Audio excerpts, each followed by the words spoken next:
Hello everyone, welcome to chemistry class, and today we will do some numerical based topics of first unit, that is some basic concepts of chemistry. ठीक है, and topic है हमारा stoichiometry and stoichiometric calculations. तो firstly I will tell you about stoichiometry. क्या होती है stoichiometry? तो stoichiometry means the quantitative relationship among the reactants and products. मतलब रिएक्टेंट्स और प्रोडक्ट्स के बीच में किस तरीके का रिलेशन होता है, किस फॉर्म में रिलेशन होता है, ठीक है, वो डिस्कस करेंगे. और हम कैसे कैलकुलेशंस करते हैं वो देखेंगे. तो फॉर एग्जांपल मैंने एक बहुत सिंपल सी केमिकल रिएक्शन लिया है अमोनिया फॉर्मेशन का. ठीक है, तो अब आपने पहले भी देख रखा है कि N2 + 3H2 gives 2NH3. Means you can say N2 का 1 मोल ऑफ नाइट्रोजन और react with 3 mole of hydrogen and produces 2 moles of ammonia. 1 3 2.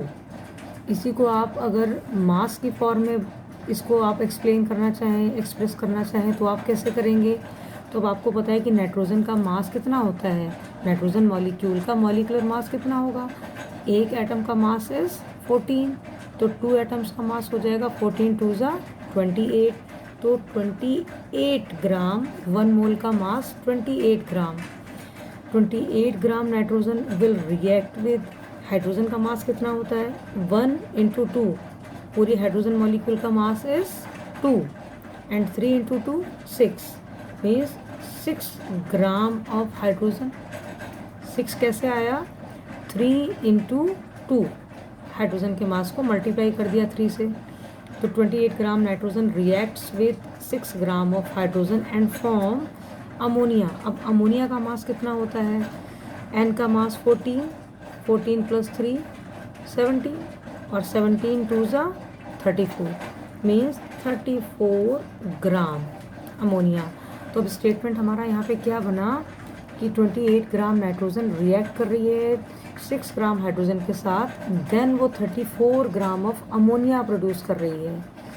अगर हम वॉल्यूम के फॉर्म में बात करें, जैसे कि हमने पहले भी थ्योरी में पढ़ा था, लाइक एवोगैड्रोज लॉ है, मॉलिक्यूल की फॉर्म में करें तो यहाँ पे 1 molecule of nitrogen react with 3 molecule of hydrogen will form 2 molecule of ammonia.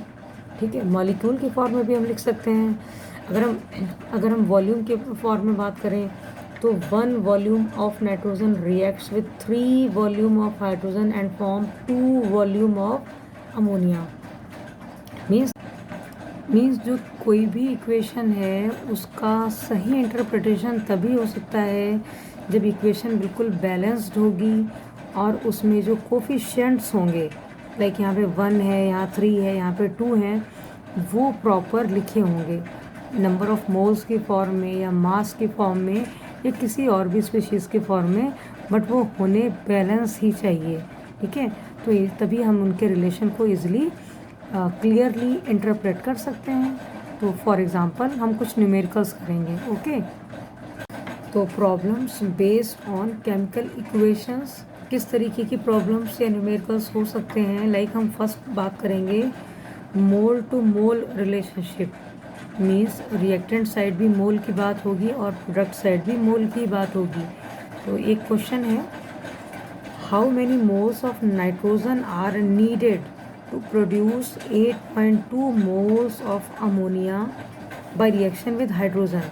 Means nitrogen के कितने मोल्स की रिक्वायरमेंट होगी कि हम 8.2 मोल्स ऑफ अमोनिया फॉर्म कर सकें.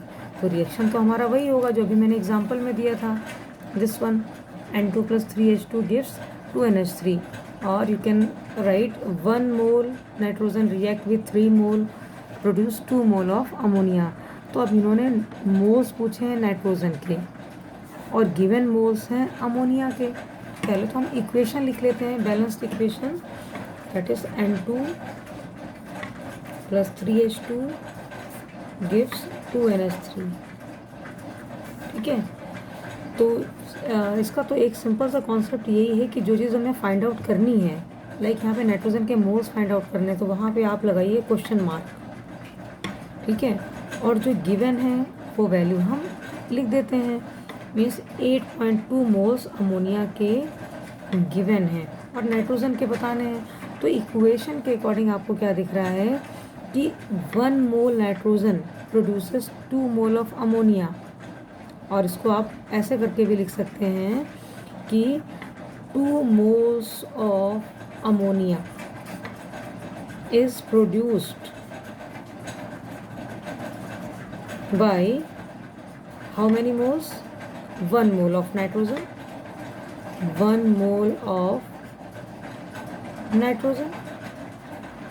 2 moles अमोनिया के लिए 1 मोल नाइट्रोजन की रिक्वायरमेंट है, तो 8.2 मोल्स के लिए कितनी होगी, है ना, जैसे आप मैथ्स में करते हैं क्वेश्चन। तो 8.2 moles of ammonia is produced by 1 upon ये आ जाएगा 2 नीचे और इंटू 8.2। ठीक है, तो इसको कैंसिल करो, 2 4 ज़ा 8 और 2 1 ज़ा 2, means 4.1 mole of nitrogen is required if we have to produce, या if we are producing 8.2 moles of ammonia. तो ये हम इस तरीके से क्वेश्चन को फाइंड आउट कर लेते हैं। अभी हम सेकंड एग्जांपल लेंगे, मोल टू मास रिलेशन। मतलब मोल में भी मोल गिवन हो और आपको मास फाइंड आउट करना है, या हो सकता है कि मास गिवन हो और आपको मोल्स बताने हों, कोई भी रिलेशन हो सकता है। बस इम्पॉर्टेंट थिंग इज दिस कि इक्वेशन हमारी हमेशा बैलेंस्ड होगी विद बैलेंस्ड स्टीक्योमेट्रिक कोफिशिएंट्स। अगर ये बैलेंस नहीं है, इक्वेशन बैलेंस नहीं है, तो आपका आंसर कभी भी करेक्ट नहीं होगा। ओके, सो नेक्स्ट क्वेश्चन है हमारा मोल एंड मास के रिलेशन का। Question is how many moles of methane, how many moles of methane are required to produce 22 gram of CO2 after combustion. Means यहाँ पे CO2 का mass given है, CO2 का mass given है, ठीक है, जो है 22 gram, and you will have to find out moles of methane. Methane के मोल्स बताने हैं, मोल्स, ठीक है, ग्राम है मास और मोल्स बताने हैं, यानी कि मास और मोल का रिलेशन है। तो सबसे पहले हम जो हमारी बैलेंस्ड इक्वेशन है वो हमने लिख ली, CH4 + 2O2 gives CO2 + 2H2O। तो यहाँ पे CH4 के कितने मोल्स हैं, 1 मोल, रिएक्ट कर रहे हैं विद 2 मोल्स ऑफ ऑक्सीजन। अभी हमें ऑक्सीजन की कोई रिक्वायरमेंट नहीं है, हमें सिर्फ मीथेन और CO2 के बारे में बात करनी है। इन दोनों को आप अभी छोड़ सकते हैं, ठीक है।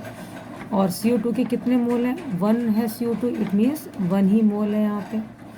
वाटर यहाँ पे 2 मोल था, ठीक है, जो कॉफिशिएंट है वही हमने मोल्स की फॉर्म में लिख दिए। अभी 1 मोल का मास कितना होगा CO2 का, 1 मोल का mass is equal to 44 gram. Carbon का मास होता है 12, एंड 12 + 32 ऐड कर देंगे तो पूरा इस CO2 का मास आ जाएगा 44 ग्राम, ठीक है।